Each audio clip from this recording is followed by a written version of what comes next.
श्रेयस अय्यर और ईशान किशन के सालाना करार से बाहर होने की चर्चा अब बहस में बदल चुकी है। बहस यहां तक पहुंच गई है कि अगर विराट कोहली या रोहित शर्मा अंतर्राष्ट्रीय क्रिकेट नहीं खेल रहे तो क्या उन्हें भी घरेलू क्रिकेट खेलनी चाहिए। नियम तो ऐसा ही कहते हैं, यानी श्रेयस अय्यर और ईशान किशन के साथ बीसीसीआई ने जो किया, क्या हर खिलाड़ी के साथ वही करना चाहिए। नमस्कार, मैं हूं शिवेंद्र। इस बहस में अगर आप भी अपनी कोई राय रखते हैं या रखना चाहते हैं तो ये वीडियो जरूर देखिए। चर्चा की शुरुआत खबर से करते हैं। घरेलू क्रिकेट ना खेलने की वजह से श्रेयस अय्यर और ईशान किशन से बीसीसीआई ने सालाना करार छीन लिया। ये दोनों ही खिलाड़ी 2023-24 सीजन के सेंट्रल कॉन्ट्रैक्ट से बाहर हैं। अब इसे लेकर चर्चा गर्माती जा रही है। इस चर्चा में कई पूर्व क्रिकेटर भी शामिल हैं। किसी का कहना है कि अगर श्रेयस ईशान को बाहर किया गया तो हार्दिक को भी बाहर करना चाहिए, क्योंकि घरेलू क्रिकेट वो भी नहीं खेल रहे। कोई कह रहा है कि इस नियम की सार्थकता तभी है जब यह हर खिलाड़ी पर लागू हो। जैसे जैसे इस चर्चा में बड़े बड़े खिलाड़ियों का नाम आ रहा है, इसकी गर्माहट और बढ़ रही है।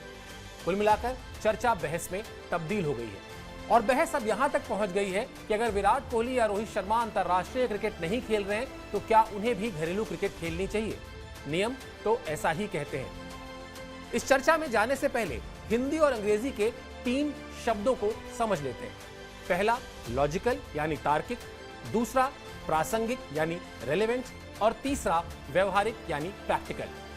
अब अपनी चर्चा को हम इन्हीं 3 शब्दों में पिरो देते हैं। ऐसा कई बार होता है जब कोई चर्चा बहुत तार्किक और प्रासंगिक तो लगती है लेकिन व्यवहारिक नहीं होती।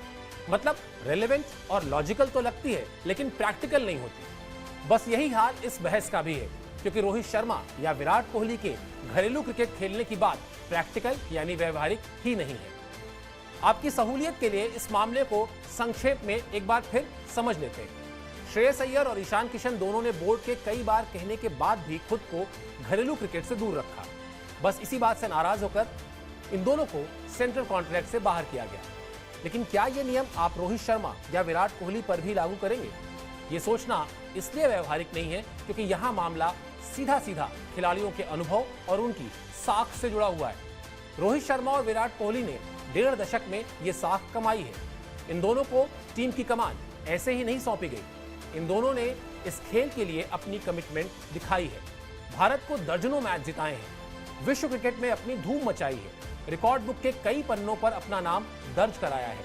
ये वर्ल्ड क्रिकेट में भारत की पहचान है। भारतीय क्रिकेट की लोकप्रियता और उसकी फॉलोइंग के पीछे इन खिलाड़ियों का प्रदर्शन है। दुनिया में कई देश ऐसे हैं जहां लोग क्रिकेट के बारे में ज्यादा नहीं जानते, लेकिन वहां भी लोग सचिन तेंदुलकर को जानते हैं। इन बातों का यह मतलब नहीं है कि रोहित शर्मा या विराट कोहली के लिए घरेलू क्रिकेट खेलना पाप है या अपराध है या क्राइम है, लेकिन इसका मतलब यह है कि अगर आप इन खिलाड़ियों को घरेलू क्रिकेट खेलने के लिए कहते हैं तो आप इन्हें बाध्य नहीं कर सकते। इन्हें अपनी जिम्मेदारी का एहसास है, इसीलिए इन्हें खुद से फैसला लेने की छूट है। ये छूट इन्होंने साल दर साल अपने प्रदर्शन से हासिल की है, किसी ने इन्हें मुफ्त में नहीं दी।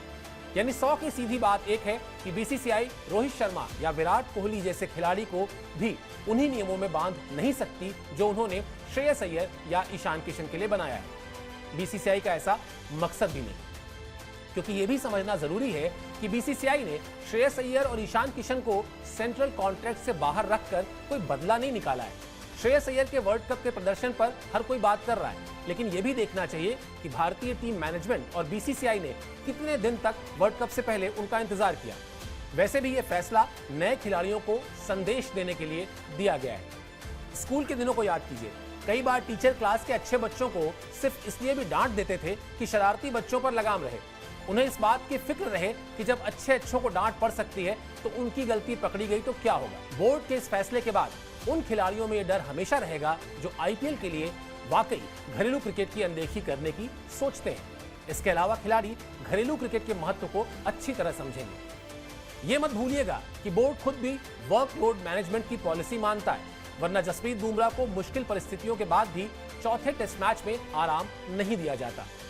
भारतीय टीम में कुछ खिलाड़ी हमेशा ऐसे रहते हैं जिनकी जरूरत जितनी मौजूदा समय में है उससे कुछ ज्यादा आने वाले कुछ महीनों में होती है। एक बार फिर बुमराह का ही उदाहरण लीजिए। बुमराह की जितनी जरूरत इस सीरीज में है उतनी ही 4 महीने बाद T20 वर्ल्ड कप में भी, इसलिए बुमराह को बीच में आराम दिया जाएगा। बात साफ है, वो घरेलू क्रिकेट नहीं खेलेंगे। सचिन तेंदुलकर ने टेनिस एल्बो के बाद सीरीज को पिक एंड चूज किया, लेकिन यह आजादी उन्हें बरसों बरस तक मैदान में पसीना बहाने के बाद मिली थी, या कहें कि उन्होंने अर्जित की थी।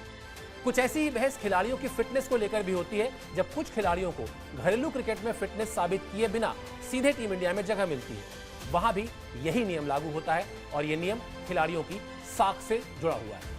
आपको ये वीडियो कैसी लगी, ये तर्क कैसा लगा, हमें जरूर बताइएगा इस वीडियो के कमेंट बॉक्स में जाकर। और एक बार फिर मेरी गुजारिश यही है कि स्पोर्ट्स 9 को आप सब्सक्राइब कर लीजिए, क्योंकि यहाँ पर हम स्पोर्ट्स की तमाम खबरों के साथ साथ इस तरह की बहस पर भी चर्चा करते हैं जो बहुत गर्मा गर्म है। बहरहाल अभी के लिए मुझे इजाजत दीजिए। बहुत बहुत शुक्रिया, बहुत बहुत धन्यवाद।